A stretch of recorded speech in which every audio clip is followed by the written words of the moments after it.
జారీ చేసింది మహానాడుకి అడ్డుకుంటామని. అది అయిన అనంతరం మా రాష్ట్ర మాజీ అధ్యక్షులు జూపూడి ప్రభాకర్ రావు గారు మాల మహానాడు అధ్యక్షులండి. ఆయన విజయవాడ రమ్మని నన్ను తీసుకుని వెళ్ళి మాట్లాడి మీ సమస్యలన్నీ కూడా సీఎం దృష్టి తీసుకెళ్లి మహానాడు అయిపోయిన అన్ని సమస్యల పరిష్కారం చేస్తానని చెప్పేసి ఆయన మాకు ఒక హామీ ఇవ్వటం జరిగింది.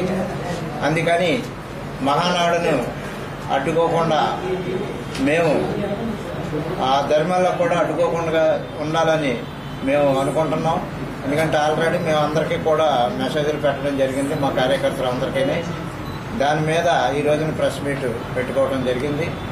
దయచేసి మేము మాకు ఇచ్చినటువంటి హామీని జూపూడి ప్రభాకర్ రావు గారు నిలబెట్టుకుంటారని. ఎందుకంటే ఆయన మా రాష్ట్ర నాయకులు, మాజీ ఇప్పుడు ఎస్సీ కార్పొరేషన్ ఫైనాన్స్ చైర్మన్ గారు అయినటువంటి జూపూడి గారికి మేము